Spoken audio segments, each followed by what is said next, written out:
하나님 나라의 복이라는 제목으로 오늘 하나님의 말씀 전하도록 하겠습니다.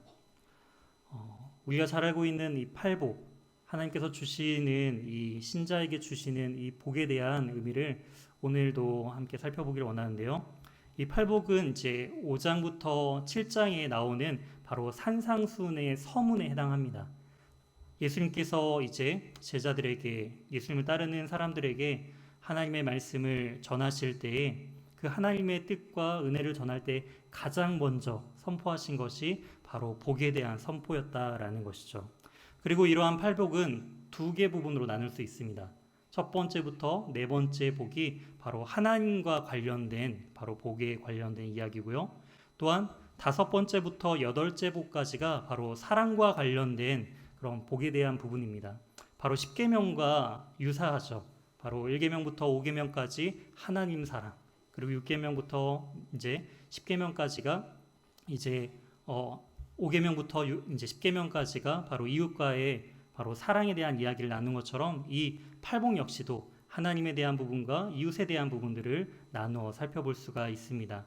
오늘 지난번에는 이제 하나님의 사랑에 관련된 부분으로서 첫 번째 복부터 네 번째 복을 살펴보았고요. 오늘은 이제 다섯 번째부터 여덟 번째 복, 바로 사람 간의 관계 속에서 나타나는 그러한 복에 대한 부분들을 함께 살펴보기를 원합니다.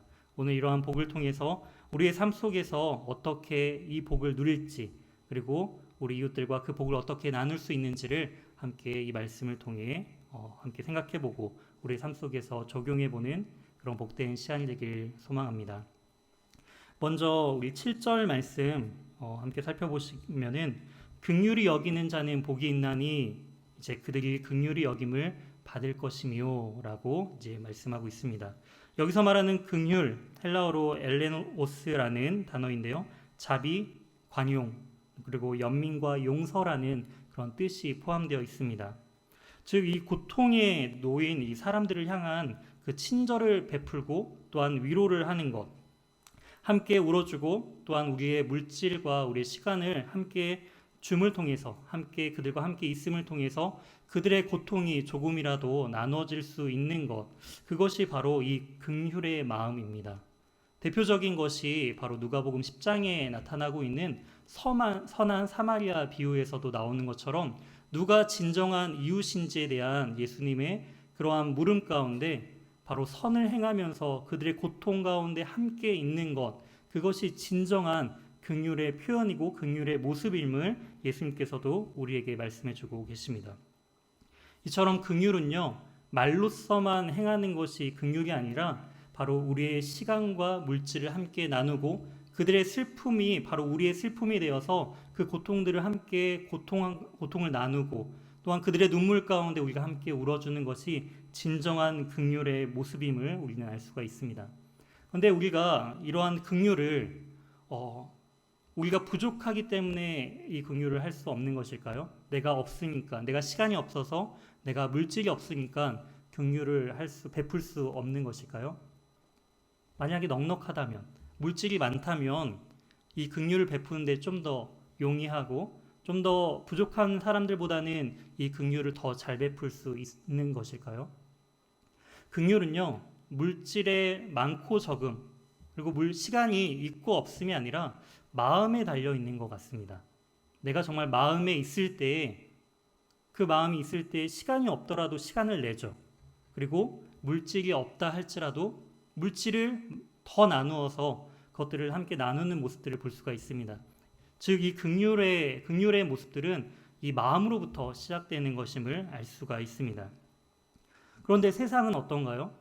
우리가 세상으로 하여금 무엇인가 긍휼을 베풀려 할 때는 그것들을 결코 좋은 시선으로 보지 않습니다.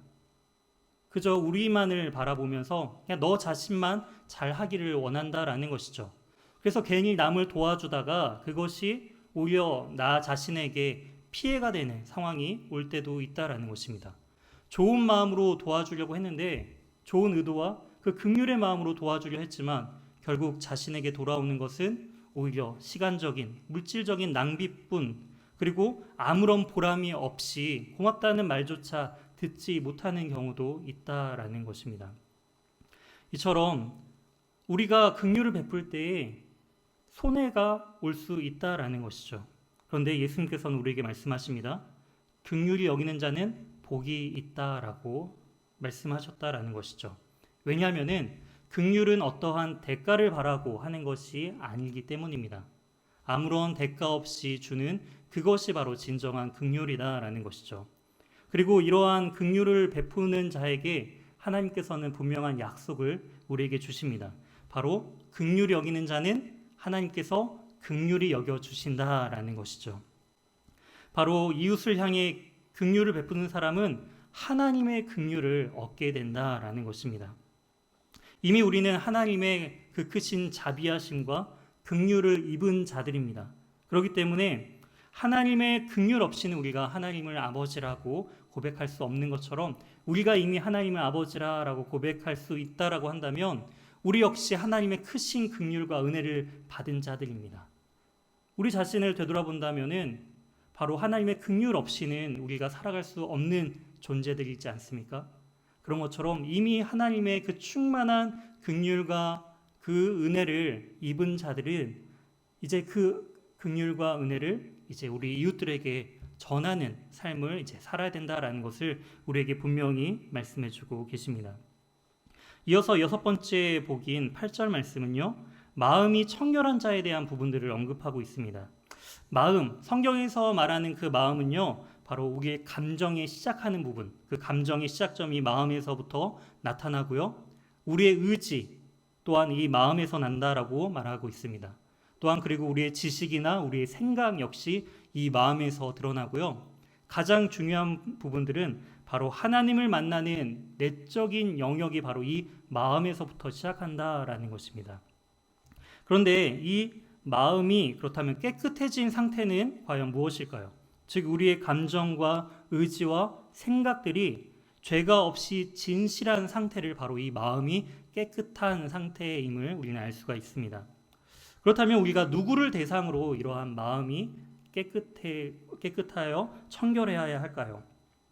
시편 24편 3절과 4절에 이렇게 기록되어 있습니다. 여호와의 산에 오를 자가 누구며 그의 거룩한 곳에 설 자가 누구인가? 곧 손이 깨끗하며 마음이 청결하며 뜻을 허탄한 데 두지 아니하며 거짓 맹세하지 아니하는 자로다. 여기서 손이 깨끗하다라는 표현은 바로 하나님을 향해 그리고 이웃을 향해 바로 깨끗함, 죄가 없음을, 죄를 짓지 않는 그런 모습들을 의미를 하고 있습니다. 또한 뜻을 허탄한 데 두지 않음을 통해서 세상에 두지 아니하고 바로 하나님께 우리의 모든 뜻과 마음을 두는 것, 즉 마음을 온전히 하나님께로 향하는 것을 이야기하고 있고요. 거짓 맹세하지 않는다, 즉 이웃에게 이 거짓으로 무엇인가 약속함을 통해서 무엇인가 피해를 입히지 아니하는 그 모습을 통해 결국 마음이 청결하다라는 것은요, 바로 하나님과의 관계와 이웃 간의 관계 가운데 거짓이 없는 자를 말합니다. 하나님께만 잘한다고 되는 것이 아닌 바로 이웃 간에도 바로 이러한 온전한 진실한 사람이, 거짓이 없는 진실한 사람이 바로 마음이 깨끗하고 청결한 사람이다라고 성경은 우리에게 말씀을 해주고 있습니다. 이처럼 우리가 하나님 앞에 그리고 이웃 간의 마음이 청결하고 깨끗한 자에게 주시는 하나님의 약속은 바로 하나님을 볼 것이다라는 것이죠. 하나님은 어떻게 볼 수 있을까요? 하나님은 진리시고 진실하시고 참된 소망 되신 분이시기 때문에 이처럼 마음이 깨끗하고 하나님과 같이 죄가 없이 청결한 자야만 하나님을 볼 수가 있는 것입니다. 또한 하나님께서는 그러한 자들에게 하나님 자신을 스스로 드러내 주시겠다라는 약속이신 것이죠. 즉 마음으로 하여금 하나님을 열망하며 또한 이웃 간에 그러한 진실이 대하는 자들에게 하나님께서는 그를 진실하게 대해 주시고 하나님을 알만한 지혜와 지식을 그들에게 줌을 통해서 바로 하나님 스스로를 그 사람에게 드러내 주신 가운데 하나님과 참된 기쁨의 교제를 나누시겠다라는 그런 약속을 우리에게 해주고 있습니다. 시편 24편은 바로 이제 그 성전에 올라가는 그런 과정 가운데 누가 거룩한 곳에 설 것인가라는 그러한 질문으로 시작됩니다. 즉 하나님을 만나기 위하여, 하나님을 예배하는 자들이 바로 이러한 깨끗한 손으로 청결한 마음으로 뜻을 허탄한 데 두지 아니하고 거짓 맹세하지 않음으로써 바로 하나님을 만나고 예배하는 자리에 나와야 된다라는 것들을 이야기해주고 있는 것이죠. 이처럼 우리 역시도 하나님 앞에 지금 기도하고 예배드리러 나왔습니다. 그러한 가운데 우리가 추구해야 할 것은 바로 이러한 정결한 마음으로 하나님의 그 뜻을 온전히 누리면서 우리가 그러한 청결한 마음으로 우리 자신을 온전히 주님 앞에 내어드리는 그런 복된 삶을 살아갈 때에 하나님께서는 예배 가운데 우리에게 말씀해 주시고 자신의 뜻을 드러내 주시고 하나님과 깊은 교제를 나눈다라는 그 사실을 우리에게 말씀해 주고 있습니다. 또한 이어서 7번째 복에 대한 부분들이 이제 9절에 나옵니다. 바로 화평하게 하는 자라는 부분이죠. 바로 화평하게 하는 자, 평화의 사람들이라고 번역해 볼 수 있을 것 같습니다. 바로 화평하는 자, 평화의 사람들, 신약에서 유일하게 이곳에서만 쓰인 단어인데요. 바로 이 단어는 화평을 위해 적극적으로 행동하는 것을 요청하는 것까지 나가는 것을 의미합니다. 단지 생각으로만 화평을 전한다, 이것이 아니라 행동으로서 나타내는 것이 진정으로 화평케 하는 자의 모습이다라는 것을 알 수가 있습니다.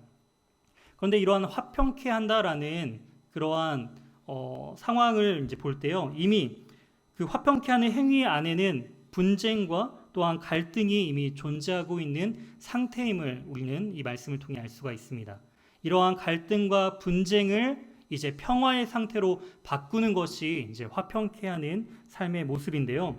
이처럼 주님께서는 바로 하나님의 자녀들을 이 분쟁과 갈등 가운데 하나님의 진정한 화평케 하는 자로서 부르셨다라는 것입니다. 그런데 이 9절과 굉장히 대조되는 이제 본문의 말씀이 있습니다.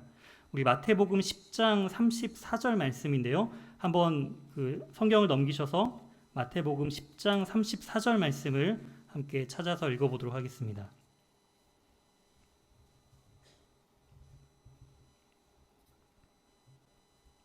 마태복음 10장 34절입니다. 함께 읽도록 하겠습니다. 내가 세상에 화평을 주러 온 줄 생각하지 말라.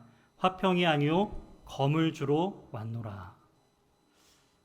이 말씀을 통해 9절의 말씀과 굉장히 대조되는 것 같습니다.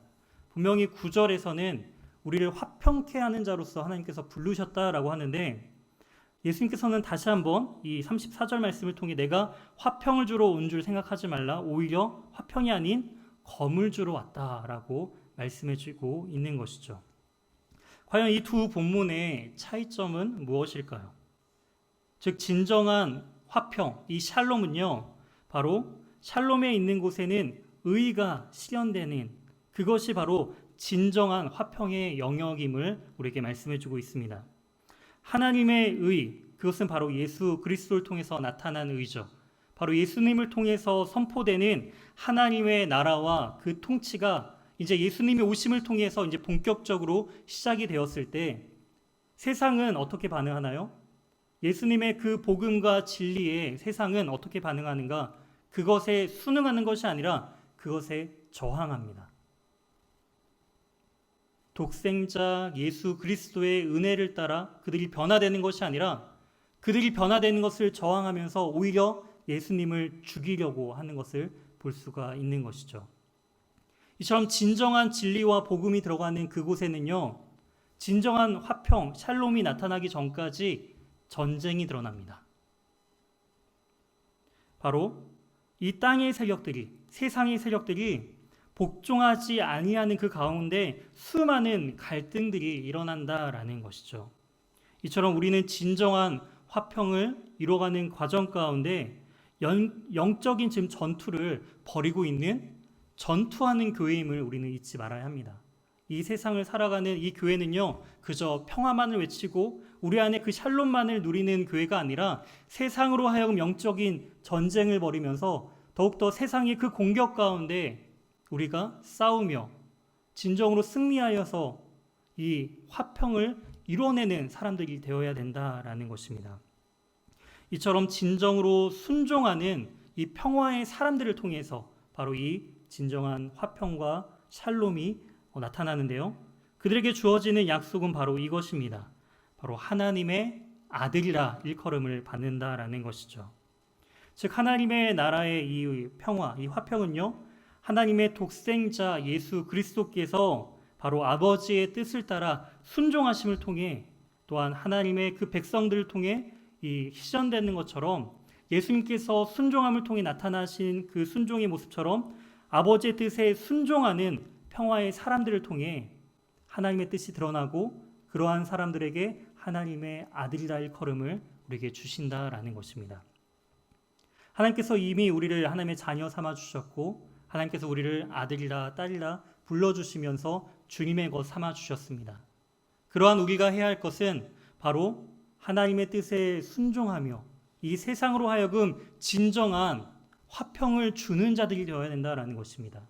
그런데 이 화평을 주기까지는 수많은 역경과 고난들이 따르게 된다라는 것입니다. 세상으로 하여금 핍박이 온다라는 것이죠. 그것이 바로 이어지는 바로 10절, 8번째 복과 연결이 되는 것을 우리는 볼 수가 있습니다. 우리 10절 말씀 우리 함께 한 목소리로 함께 다시 한번 본문 말씀 5장 10절 말씀 읽어보도록 하겠습니다. 시작. 의를 위하여 박해를 받는 자는 복이 있나니 천국이 그들의 것임이니라. 그렇습니다. 의를 위하여 이제 박해를 받게 된다라는 것이죠. 진정한 평화와 샬롬이 임하기 위해서는 바로 이 영적인 전쟁을 거쳐야 되는데, 그 가운데 박해를 받게 된다라는 것입니다. 그리스도인들이 세상 속에서 영적인 전쟁을 벌이고 있는 하나님의 자녀고 군사들임을 우리가 생각해 볼 때, 이처럼 핍박은 하나님께 대한 충성심으로 이어지는 당연한 결과입니다. 우리가 세상으로 하여금 복받기를 원하죠. 그리고 예수님을 잘 믿음을 통해서 교회 안에서도 복받기를 원하는 자들입니다. 하지만 이 세상의 복과 또한 하나님의 복은 때로는 일치하지 않을 수 있다라는 것이죠. 하나님의 복을 누리는 자들, 하나님의 뜻대로 삶을 살아가는 자들에게는 세상의 핍박이 반드시 따름을 우리는 이 말씀을 통해 알 수가 있습니다. 그런데 이 박해를 무엇을 때문에, 무엇을 위하여 박해를 받는다라고 이야기를 하고 있죠? 바로 의를 위하여 박해를 받고 있다라고 이야기하고 있습니다.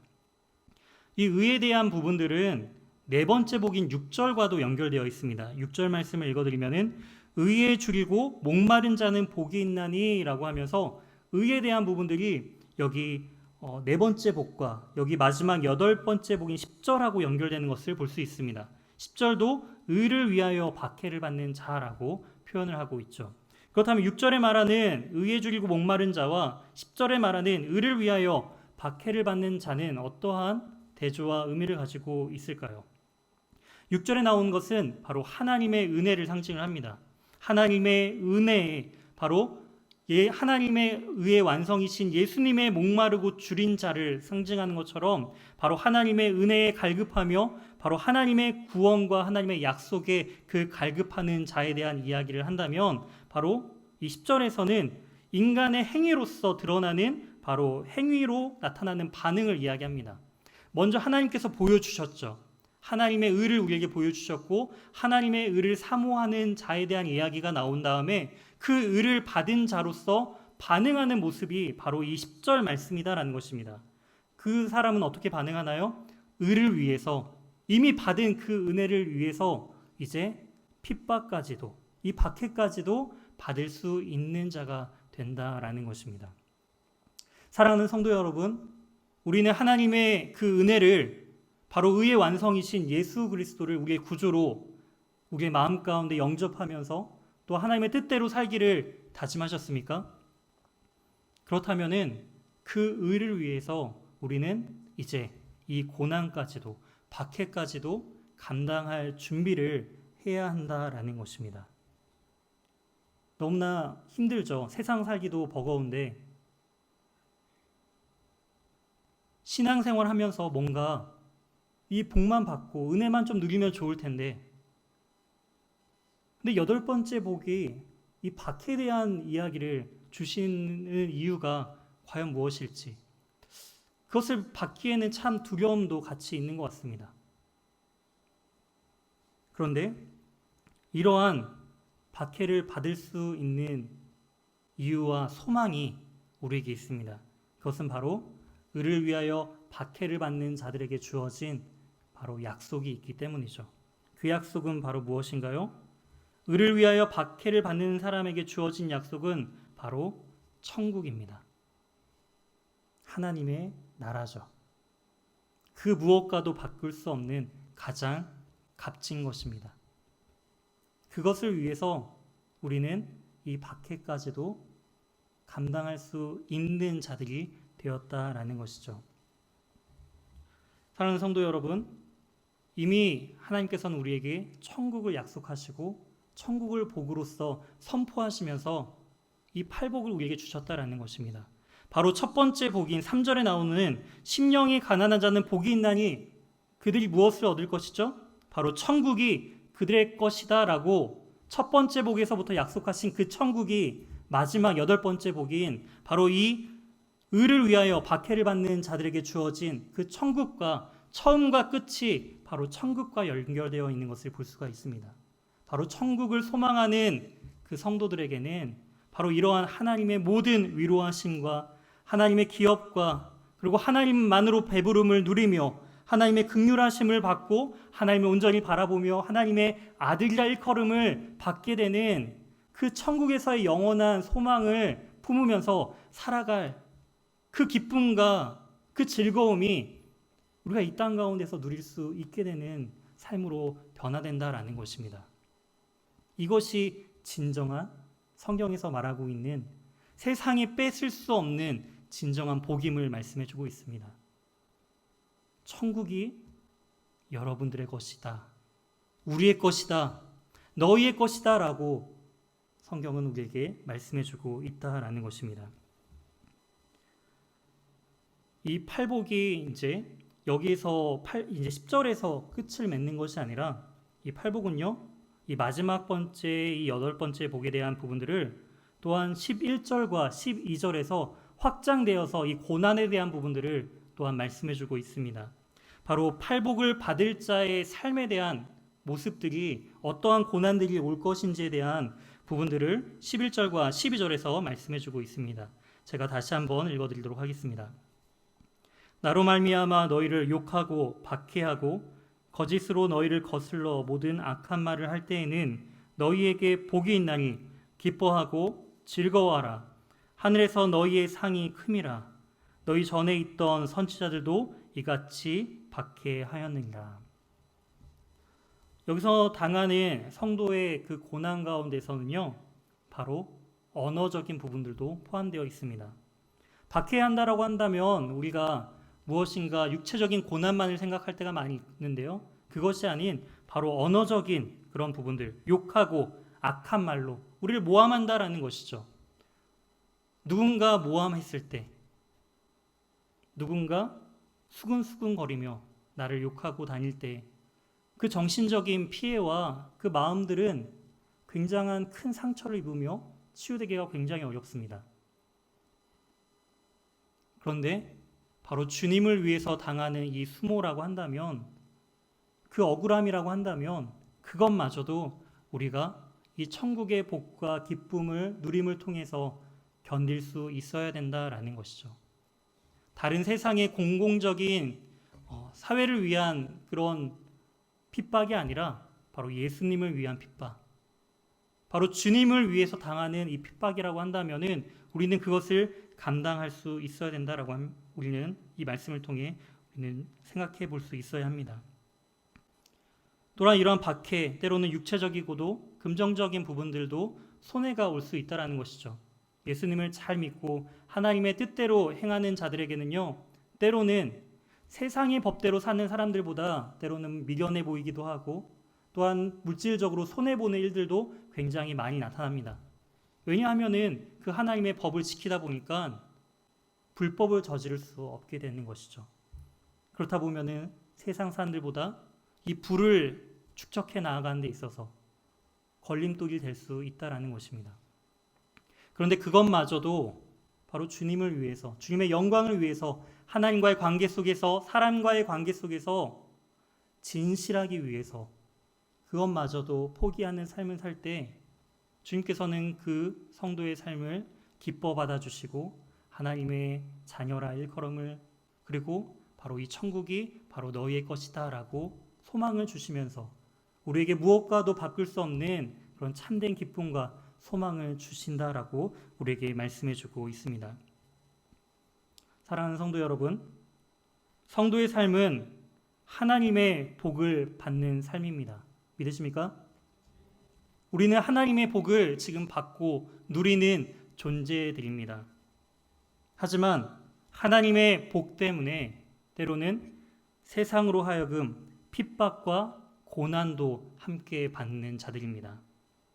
복만 받기를 원하며 때로는 이 핍박받기를 두려워하는 것, 우리 안에 누구나 있는 두려움이죠. 하지만 우리는 이러한 삶을 살아가야 합니다. 세상과는 다른 삶을 살아야 합니다. 우리는 세상과는 다른 존재로 하나님께 부름받은 자들이기 때문입니다. 우리는 다릅니다. 세상과 다르기 때문에 다르게 살아야 합니다.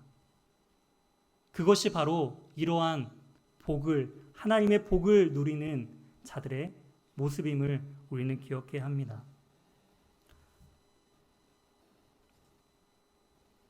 주님은 성도의 고난에 대해서만 이야기를 끝맺으면서 이 팔복의 이야기를 마무리하신 것이 아니라 이어지는 본문들이 있습니다. 바로 13절부터 16절.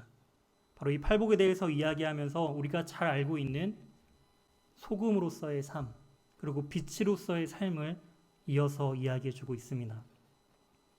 사랑하는 성도 여러분, 바로 이러한 하나님의 진정한 소금으로서 빛으로서의 역할을 감당하기 위해 고난마저도 두려워하지 아니하고 그 천국의 기쁨으로 그 두려움을 이기며 이 세상으로 하여금 바로 우리는 다른 삶을 사는 존재임을, 그리고 그것이 진정한 기쁨이고 소망임을 세상으로 하여금 바르게 보여주는 이 시대를 살아가는 저와 이 자리에 모인 귀한 연희교회 성도님들이 되시길 주님의 이름으로 소망합니다.